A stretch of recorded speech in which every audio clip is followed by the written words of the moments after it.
Hi guys, it's Tara and welcome back to Crafting with Curly Cues.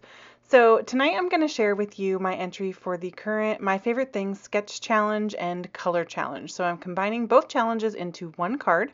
So I wanted to show you this is the Sketch Challenge and then this is the Color Challenge that I'm going to be aiming for this card. So I always like to show you guys that so you have an idea of where I'm coming from. So to start, I'm going to snag my Misty here, and I am going to use the Circle Scribble Flowers stamp set to create kind of a background stripe. So you saw on that sketch challenge that there's like a horizontal stripe towards the top third of the card. So I am going to take some Post-it tape and I'm going to mask off a stripe on this piece of Nina Solar White that is cut to the size of the front of an A2 card base. So it's 4 1/4 by 5 1/2. So, well, I think it's a little bit larger and I'm going to trim it down, but you'll see later, I almost didn't share this video with you guys because my original card plan just gets completely shot down when I peel this Post-it tape off, and you'll see later why that is, but I had to completely redesign the card in my head from what I was originally intending to do, and so I debated, like, do I show you guys this or do I not? But I decided to go ahead and leave it in the video and show you the whole process because I just don't have time, unfortunately, to film, to practice the card a bunch of times and then finally film like a perfect one. So I kind of film as I'm creating and I just hope that everything works out okay, and usually it does. But every now and again this happens and I'm like, well, do I scrap the whole thing and just know that I'm not going to have another video up for a while, or do I just show you guys the process and let you know that sometimes it doesn't work out perfect? And I decided to go ahead and show you the process. So I hope that that works for you guys. So if it doesn't, let me know. If it does, let me know. And that'll kind of give me some good feedback for in the future when I have these kind of faux pas on my projects like this. So anyway, I stamped some of those solid circles in that stamp set for the flowers in some Sunflower Lawn Fawn ink, and you can see how beautifully it stamps. Because I'm using my Misty, I'm able to go back over these images as many times as I want to get them nice and solid. I am using dye inks. I had to kind of go through my ink collection and find inks that matched this color palette.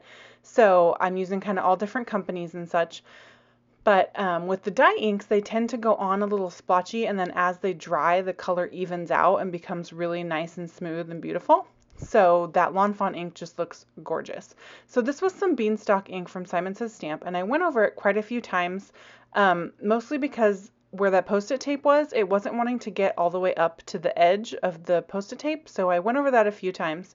And now I've put all of these scribbles on top of these flowers and leaves, and I'm going to use my Close to My Heart Desert Sand, because that is another color in the color challenge, is that kind of sand khaki color. And I'm going to stamp all these scribbled elements on top of these flowers, and that's what really makes them come to life and makes them look super cool. So you can see how easy using the Misty makes a project like this. If I were doing this with acrylic blocks, I'd have to kind of do each one at a time. The Misty lets me just line up like every single stamp that I can fit at once and then close it and ink them all up at once. It just makes it go a lot faster. So this is a time where I enjoy having my Misty. I know that the mini Misty just came out, so if that's something you guys are interested in, check that out. But whether you have the regular size one like I do or the mini one, this Misty is a handy tool to have, let me tell you what. So now that I've done all that stamping, you can see I'm going to go ahead and put the solid stamps back on top here. So the reason I'm doing this is because I'm going to do a little bit of emboss resist technique. So I'm going to use all of these solid stamps, and I'm able to do almost the whole thing at once. The only thing I have repeating is that kind of smaller flower there. So now I'm going to go ahead and use my anti-static tool here, and I'm just going to make sure that this is nice and powdery so that I don't get that embossing powder where I don't want it. And then I'm going to ink up all these solid images with Versamark. So this is a clear sticky ink that's just going to get all these images nice and sticky so that I can apply some clear embossing powder over the top of the colored stamping that I've already done. So this is just a fun way to do some resist technique, and get your background colored without kind of messing up the stamping that you've already done. So I'm going to try to be really quick here and get rid of those other stamps and then re-stamp this last flower in the Versamark while everything is still wet so that I can get that powder on there and it will stick nice and good to all of my images. So I went over each one twice just to make sure that it was good and Versamarked, since it's clear ink and I can't really tell where my ink is. So I'm going to use Simon Says Stamp clear embossing powder over a coffee filter here and just cover that whole thing with those images, and I'm leaving all that Post-it tape on because I am going to be using more with that masking. So I don't want to peel that off yet because I want to make sure that I'm masked when I do the next phase of my project here. So while I'm doing all this, I was actually heating my heat gun up off to the side. It's always good to have it heat up for probably a good 30 seconds to a minute and then come onto your paper when it's super hot. And that just prevents your paper from warping and it lets that powder heat up super fast, which is awesome.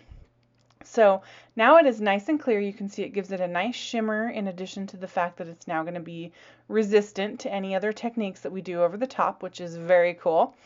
I'm going to go ahead and clean up my Misty and get that out of the way here so we can move on to the next phase. So the fourth color in the color challenge is like a lighter green. So it was the yellow, the darker green, a lighter green, and then like that khaki brown color. So I'm going to come in and I'm going to do the background of this strip in this Sweet Leaf from Close to My Heart, which is a lighter green. So I managed to get all four colors in this one strip. So I was pretty darn proud of myself. And I got to tell you, this color challenge for me was kind of an issue because these are Oregon Ducks colors and I am a Beaver fan. So I had to really dig deep for this one, but it ended up super cute anyway, in spite of it being Ducks colors. So here's the big faux pas. So I go to peel off my Post-it tape, and not only did I get my background color on the bottom there, but as you can see, that green color from the leaves bled through my Post-it tape because I stamped it so many times. It didn't even occur to me as I was stamping it that that might happen. So on the fly, I decided, okay, well, I'm not going to waste all that work I just did. So I went ahead and busted out my trimmer. I trimmed out this strip of pattern that I had just created. So obviously originally my plan was to kind of have more of a flat kind of one layer look and peel up the masking and have this beautiful stripe of color, which I'll probably try again on a different card later because it's pretty cool, but it didn't work out this time. It wasn't meant to be. So here I am kind of adjusting. So I was going to originally have a white card base. Now I'm going to go ahead and use this sheet of Simon Says Stamp khaki cardstock, which is one of the colors in the challenge. So I'm still playing along here. And I just went ahead and made an A2 top folding card base with that. And now I'm kind of playing with my strip and seeing what that looks like and kind of adjusting in my head what I'm going to do. And a lot of the other elements could stay the same. But I definitely was not planning on having to use the khaki card base. I wasn't planning on having to cut out my strip. It was supposed to be a much flatter look, but I actually think that the way that it turned out was way better than what I had planned originally. So sometimes the mistakes are meant to be. So now I've got a piece of Neenah Solar White, and I'm just taking that same green Simon Says Stamp Beanstalk green, I believe it's called, ink that I used on the leaves, and I am just coloring that piece of cardstock in that green color so that it matches the rest of my card here. And then I'm going to bust out this adorable Catitude set. I love this stamp set. I think it is so much fun. And I have kitties, and I love my kitties, and they absolutely have Catitude, so I think it's just totally appropriate. And now I'm going to stamp this little Happy Birthday sentiment using that same Desert Storm ink that I used to put the scribblies on top of the flowers. And I'm just going to stamp that right on the top, and you can see that from far away you can't see it really well, but up close you can see it really well. So now I've got one of these adorable little kitties from that stamp set, and I sped my Copic coloring up like super, super fast. I'm not doing anything fancy. I'm just kind of going in with my light color and then adding my shadows with my darkest color and then blending out with a medium and then going back in with the light. So pretty basic Copic coloring here. But I did want my kitty to be kind of the tan color to go with the color scheme of the color challenge. And the reason that this kitty is already cut out, I typically do not like to color my images die cut like this because I don't know what to do with my fingers. They're totally in the way. But this is left over from actually the very first night that I got my brother's scan and cut machine, and I was just testing it out. And so I had cut out a bunch of these kitties and I just haven't colored them or used them yet. So it was already ready to go. So I just went ahead and grabbed it. Otherwise I would not have chosen to do it this way.